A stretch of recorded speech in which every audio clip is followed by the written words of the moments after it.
irin kalmomi za ka iya duba tunawa da shi da ka ji labarin rasuwarsa wanda kake ganin cewa ba za ka taɓa mantawa da su waɗannan kalmomi tsakanin da shi? Babu abin da yake gaya min wanda yake tunawa da shi illa mutum ya tsare tsakaninsa da ubangijinsa, ya kiyaye haƙƙin ubangiji, ya kiyaye kuma abin da annabi Muhammad sallallahu alaihi wasallam ya faɗa.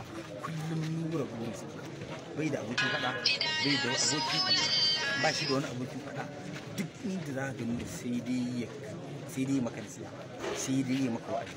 Ba shi tun da muka da shi a rayuwarsa ta baya ma ɗan uwansa abin da suke faɗa ba shi da abokin faɗa, ballantana kuma rayuwar ta yanzu wanda na tabbatar a yanayin irin aikin da yake rubutawa muna ɗaukar nauyi muna yi, zai tabbatar ma al'ummar duniya cewa mutum ne nagari, mutum ne mai kirki. Kuma alhamdulillah mu wannan mutuwa ta nura ta alkai ne a wurinsa saboda ta yi masa kyau. Wani irin darasi ne ka ɗauka ko kuma kake so al'umma su ɗauka da shi rayuwar wannan mamaci? To magana gaskiya dai tsoron Allah na farko shi ne abin da mutum kowane ne zai koyi da wannan bawan Allah mamaci da ya rasu nura. Duk mutumin da yake maka fara akan cewa lallai ka tsare haƙƙin ubangiji ba karamin mutum arziki bane ba.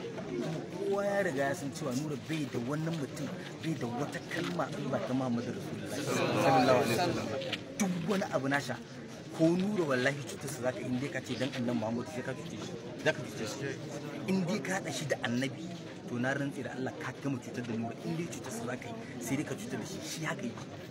Duk ina zai je annabi, ina zai dawo annabi, duk inda zai nura zai je sai dai da musamman yaran nan in matan mu ba irin faɗa da baya musu. Wannan yaran nan kullum har gudun su suke saboda yana yawan yi musu wa'azi.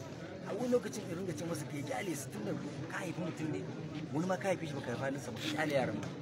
Ya ce a'a sai mun ci gaba da gaya masa gaskiya, dole mu gaya masa gaskiya saboda idan mun mutu Allah zai tambaye mu menene tsakanin mu da su, me muka gaya musu ko me muka koya musu. Kullum aikin su kenan ko ji an yaka. A daidai wannan gabar da waɗannan kalmomi za ka yi amfani da shi ka tura ta'aziyya ga 'yan uwa abokan sana'arka sanadiyar shi rasuwar nura?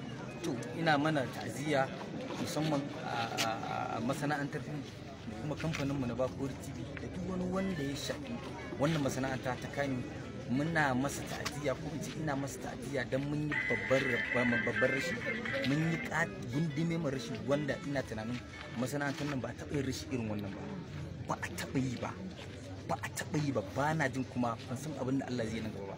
Amma dai rashi a masana'antar fim ba a taɓa yin rashi babba irin wannan saboda dalilin Nura Mustapha Waye. Ita kanta masana'antar yadda ake mata kallo yanzu ya canja, kowa ya sani, ba Kano ba Najeriya ba, duniya ma ta riga ta sani, ba kuma mu ɗan masana'antar ba.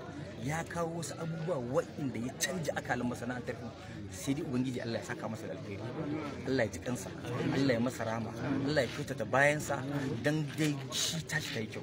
Bayansa ne abinci yanzu, amma Nura yadda muka gawarsa da yadda muka samu labarin yadda ya rasu lalle mutuwarsa ta yi kyau. Allah ya masa rahama, Allah ya haska kabarinsa, Allah ya yafe masa, Allah ya ba mu juriya da haƙurin rashin sa. Amin. Allah ya saka.